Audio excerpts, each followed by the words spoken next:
Mga boss, basahin natin to.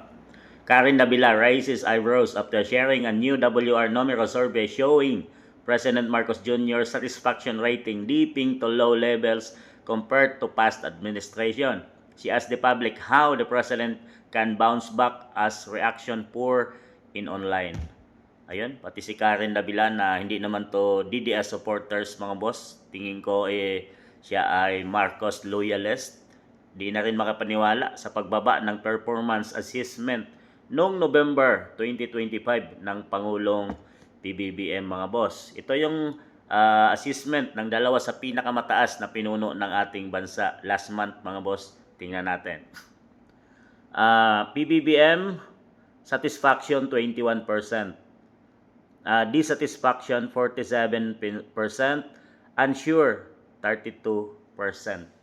So compared to Vice President Sara Duterte, satisfaction 43%, so mas mataas kaysa doon kay PBBM mga boss, kalahati. Dissatisfaction 23%, unsure 34%. So mga boss, mukhang nilampasan ni BP Inday Sara dito sa satisfaction rating, si PBBM kalahati. So mukhang marami sa mga mamayang Pilipino ang walang tiwala at hindi satisfied sa administration ng PBBM ngayon mga boss, sa kanyang mga pinanggagawa.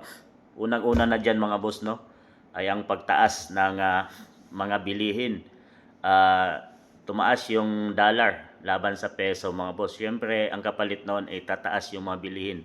Lalo na ngayong nalalapit yung Pasko. Ang pangako niyang 20 pesos ay hindi niya nagawa sa buong Pilipinas.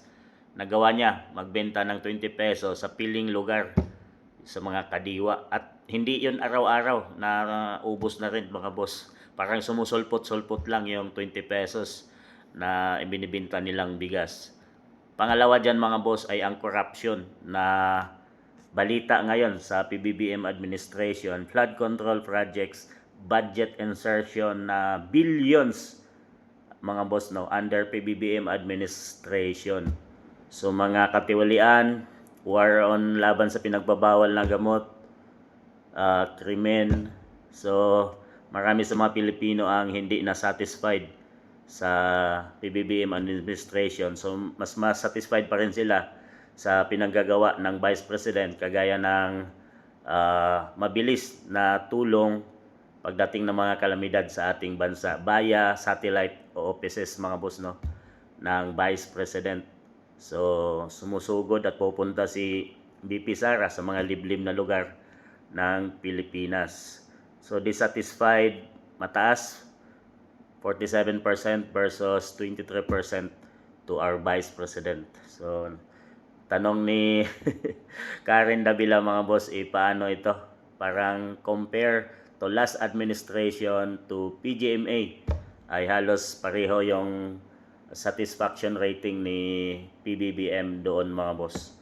So ano masasabi nyo tungkol dito? Dahil marami na sa mga kapwa nating Pilipino ang not satisfied sa PBBM administration. At ano masasabi nyo dyan mga boss?